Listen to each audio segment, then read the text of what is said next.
mentioned in a recent backtracking related thing that my maths is really bad, and there's no better example of that than this review. The first one I did was Mafia 3, then was Overlord 2, and now Yakuza 0, which is a prequel game to the event of the story that we all know and love today. Speaking of Yakuza 0, yeah, that's the game I'll be reviewing. My history with the series isn't a huge one though. I played either 3 or 4 on my uncle's PS3 way back in today, but I remember having a lot of fun with it. And also watched a Let's Play of Yakuza 0 by Max the Future, shout out to him, about 2 years before I actually got the game myself because it was free on Xbox, so woot. The game was released in 2015 initially via its home company of Sega. It's the 6th game in the series and it's my first full Yakuza game from end to end. And it was my job to gather up all of my thoughts and experiences and tell you what I thought about the game, so let's take a crack at it. Yakuza 0 set in 2 places divided by 2 characters. Kazuma Kiryu and Goro Majima, the 2 main faces of the Yakuza franchise. The game is also set in the 80s where we see the origin stories of both men as they unfold, which is something that I'll cover a bit more of later, but I felt like it was worth mentioning briefly now, and it also fits the purposes of dragging the sentence out to make a fuller paragraph. Anyway, yes, the 80s. Groovy. It starts in December of 88 and carries on through the next month, January 89,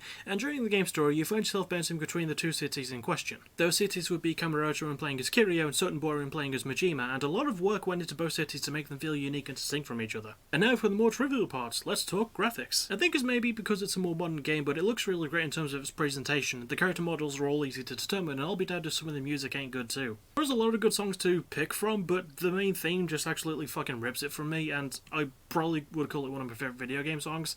I could honestly listen to that all day, just that opening riff is so good. Now, as I mentioned earlier, this game is a prequel to the events of the first Yakuza game proper, in case the 80s setting wasn't enough of a giveaway. The central plot focuses on the 2 central characters in Kiryu and Majima, and every chapter or so of the story it switches between those characters. You can even switch between them later on in the game at your own free will, which is quite a nice touch. Let's focus on Kiryu's story first. When we start, he beats up a man in a place called the Empty Lot, a focal plot point throughout the game's story. However, the man that Kiryu beat up, yeah, Kiryu gets framed for that man's murder by his Yakuza superiors, and as a result he gets kicked out and is forced to go straight. But obviously he gets pulled back into it all by the end because that's just how the criminal underworld works. Majima is sort of a contrast to that. He's someone who was kicked out after a botched job who wants to get back into the Yakuza, and he's tasked with doing that by killing a blind woman named Makoto. Turns out Makoto is the sister of a guy named Tachibana who is a real estate broker, and the Empty Lot is linked to both siblings and it's worth a lot of yen, hence the lot being such a focus. And that is not made any easier with lots of Yakuza trying to murder everybody. Characters are arguably one of the better points of the Yakuza games as they change often enough in the main series. Because this is a prequel game, it feels much smaller scale in terms of its focus cast, which I do like. There are still a lot of characters, sure, but they don't come in or feel important unless it's the right time, like Sarah and the assassin Leo Gui. But if we're talking characters, we've got to talk about Kiryu.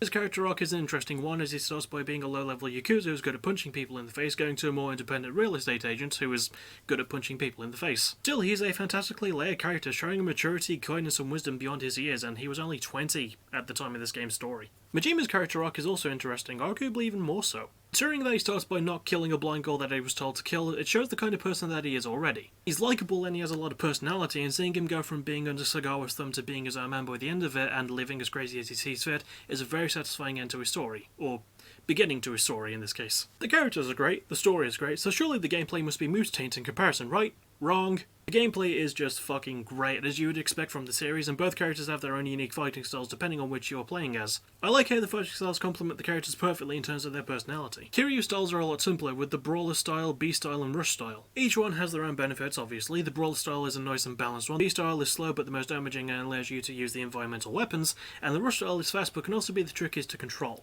As I said, because he's the more serious character, his fighting styles absolutely fit that. Majima, however, is not so uncomplicated. His slug style allows him to use weapons and play dirty and basically cheat, his slug style lets him use his famous baseball bat as a weapon, and his breakdown style, well, it's called the breakdown style. What do you think it does? This actually does make for a fun contrast and keeps the gameplay challenging by switching his characters, and the upgrades you can buy to boost your fighting skills feel important as well in that case. I know I've praised a lot about this game so far, but it's all for good reason. Combat is great, the character development and main plot are fantastic, the length is just right, and it manages to capture that spirit of its time period surprisingly well. And also, the music is pretty gosh darn great. However, as much as I love the graphics, I do have a minor, teeny tiny gripe that I'll get into now, and I really apologise for even getting into this. Now yes, the game looks great in terms of its fully animated cutscenes, but I feel like when characters are talking via their voice actors, then it should always be fully animated. I will admit it was jarring to go from the big flashy comedic and dramatic beats of the full FMVs to let's just stand around and take it in turns talking with their voices while a text box appears, because nobody will care. Someone does care, Sega, and that someone is me. But yeah, that gripe aside, I absolutely just really love this game. My MVP in terms of voice acting is close between Kiryu, Majima, Makoto, Kiryu's blood brother Nishiki, Sarah, the bosses.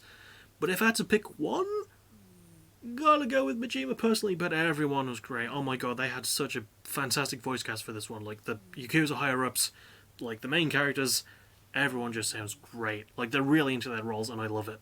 Yeah, this game has some incredible voice acting, as well as fantastic gameplay, a solid soundtrack, and a really well-told and really dramatic story. Yakuza 0 is a fantastically told, well-directed, and impeccably voice-acted story of two rivals who define a generation of consoles. And thanks to its great combat, side quests, and cast of characters, there's a reason why it's worth playing. My overall score for the game is going to be 9.5 out of 10. I would give it 10 out of 10, but the aforementioned FMV thing, that did throw me off. Yeah, it's... I mean, it's not a massive thing, but it's something I noticed, and it really took me out of the moment a lot of the time. But saying that, you should absolutely buy this game, or play it at least, because it is phenomenal.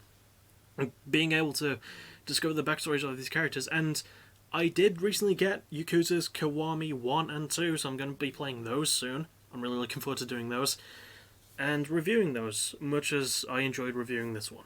I had a lot of fun considering it was my first full Yakuza game, and even considering I've watched a full Let's Play of it, so I know what happens, but I was still excited to play it, and it was absolutely phenomenal. It's a really great game. Damn near perfect, I would say. So, yeah, I don't really have a lot else to add. Just play Yakuza 0, play any Yakuza game, they're all fantastic in their own right. And the next thing I'll see you for will likely be a Fight of the Night review. Failing that, probably a new PBW stream or something backtracking related. I don't really know what will be next, but the Fight of the Night thing is the most likely seeming. And as always, I have my cat. There he is. Thank you for watching. You're awesome. Bye-bye.